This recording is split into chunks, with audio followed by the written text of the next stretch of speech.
Hi everyone, it's Rosanna, editor of South East London blog, and today I'm with Birungi Kawooya, a South London based artist who creates artwork that celebrates and represents Black women.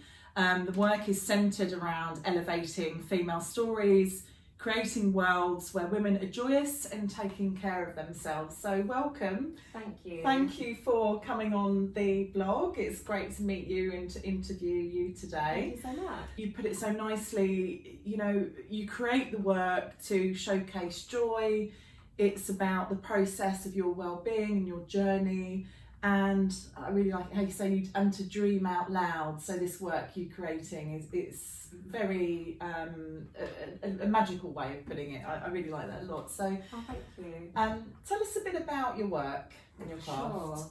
So like you said and beautifully summarised, I make work to help myself and Black women to see themselves in art and in the world. You know, growing up outside of where my parents grew up in Uganda, having, you know, don't really have a lot of visible, powerful Black women, especially even in London, who are visible, and so that I create art to make the world that I want to be in, and that feels safe and affirms myself and me and my sisters and you know, women that look like me and have those experiences. So I've got a lot of work to do, but it's endlessly inspiring. And it must be a lovely journey for you. It really is, because I'm starting to put myself in the work, and when you said you know, it's processing my well-being journey, that fluctuates. You know, we've all had experiences where we are experiencing really low mood, depression, anxiety. And taking that time out to draw myself in how I'm feeling helps me to process those feelings and emotions. And also I'm using my work to kind of signal what I should be doing more of. So I'm also looking forward and dreaming out loud about creating a space where I can more easily support myself and take care of myself. And I want that for me, and I also want that for everybody. And in particular, I focus on Black women because we often are overworked and overlooked, and that having that luxury and that time to dream is so important, because we can create something amazing if we just give ourselves, we are supported to take care of ourselves. So tell me a bit more, you know, I think you just covered it really. My next question was, why do you do what you do? Yeah. And I think you've, unless you want to add anything else to that. I will. So my work is, you know, I create beautiful scenes where women are, you know, in nature or dancing and happy and sometimes resting. But I focus on that because there is structural inequalities in so many different ways that are affecting Black women, from environmental disaster to poverty, homelessness, and because we are experiencing and we're at the intersections of so many structural injustice, we actually have the know-how, skills and ideas that will help to liberate us all. So that's why my work shows us where I want to be, because there's so much we're working against. So that's really important for people to realise. That's why it's so important. I think creating that future view, you know, is a really interesting thing to do. And having, just for the purpose of people watching this now, I've just done a workshop here this afternoon at the Makers Space in Greenwich, and the first thing you said was, you know, in terms of creating, think about who you are or the person that you want to be, you know, that foresight. I think it was a really interesting context to create in. I enjoyed that. I've not done anything like that before, even though I didn't do a self-profile. I did, you know, something different, but that's really interesting. Who are your influences? My influences are, there are so many. My family, my sisters in particular, showed me what it's like to be in your body, enjoy dancing, you know, to create and invent. I don't say they invented dance moves, but they definitely nailed them. And you know, my older sisters in particular, I you know, obviously massively looked up to them. Yeah. And we had great kitchen discos when we were younger. So a lot of my work references that, and I'm even looking further back into, you know, the photographs of artists like Malik Sabide and Seydou Keita, who took all these really cool photos in the 70s. These stylish West Africans, just like dancing, having fun and being free. Yeah. So those are, you know, influences. Yeah. Bell Hooks is an incredible influence of mine. I've read and listened to so many of her books and lectures. Yeah. And she talks about love, and love is justice. You know, we if we truly love each other and ourselves and the planet, then we'll be in a very different place from where we are. Yeah. So that helps to drive my work forward. Just thinking about what is a loving space. So thank you for mentioning my workshop. Oh yes. Because being an artist is solitary, and that's not a bad thing.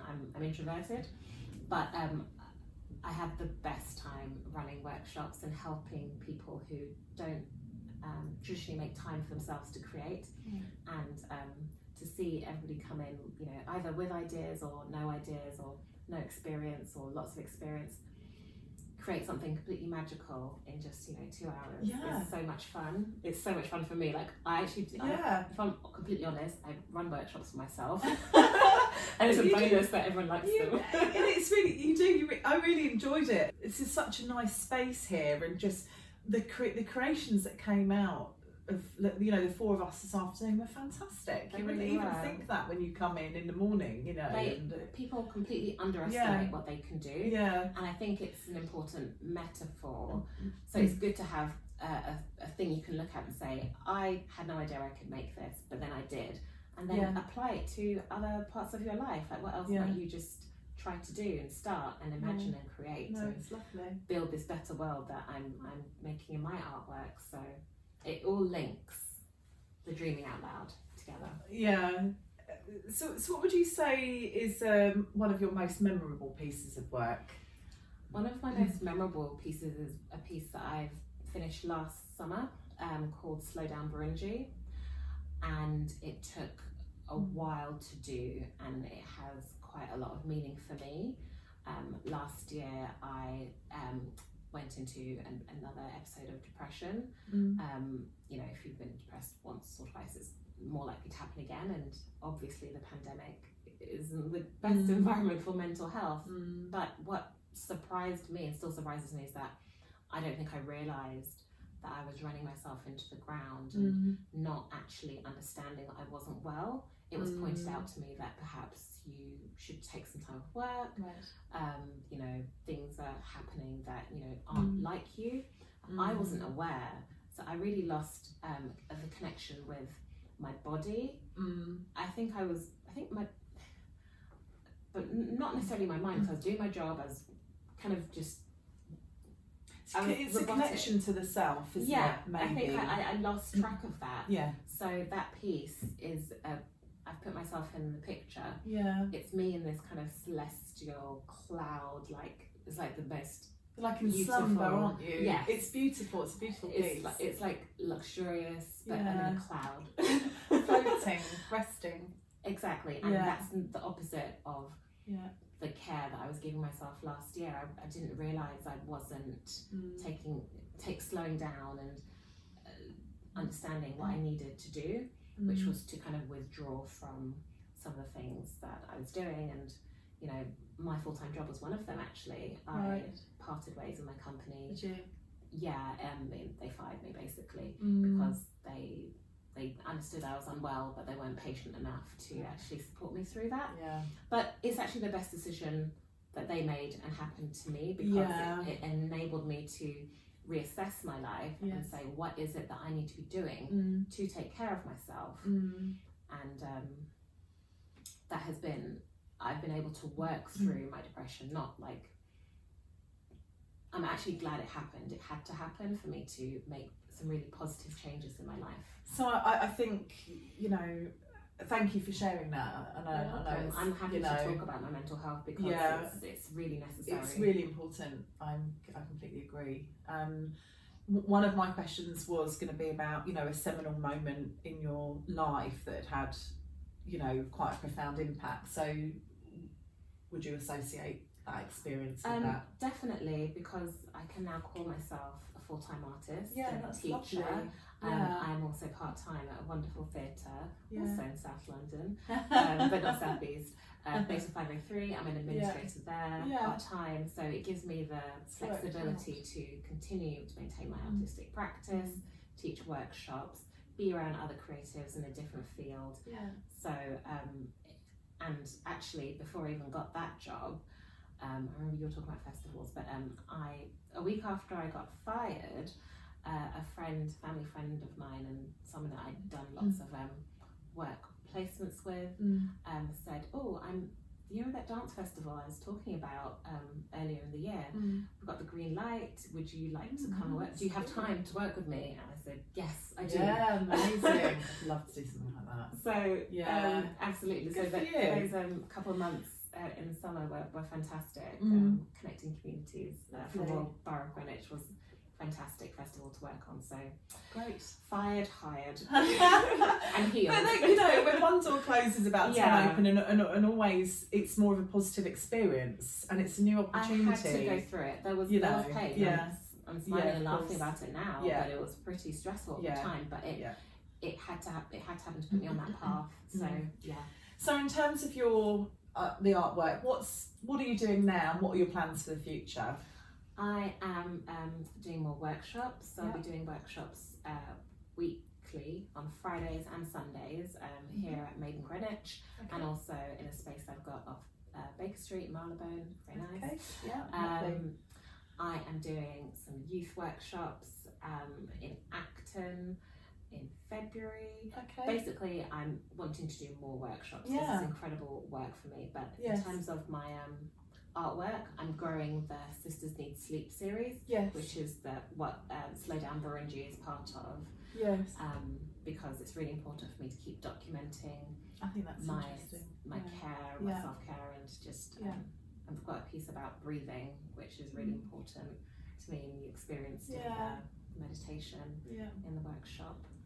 And I just want to draw attention to this. So this is a dancing couple. The dancing, is that right? This is inspired by a Malik Sidbide photograph, which is incredible. So I always give credit to that piece. But you've really captured the mood. I love it. You. More in more 100 times sense of the word. You know, I love that piece. Thank you very much. It was lovely to chat to you today and to invite you onto the blog, and good to meet you, and the workshop was great. So what's your website if people want to go and check out, and Instagram as well? Sure. My Instagram is shorter than my website. My website is Birungi Kawooya art.com, and my Instagram is Birungi Art. So that's BIRUNGIART. Lovely. Yeah. And I'll share that as well. But thank you very much. Yeah, lovely.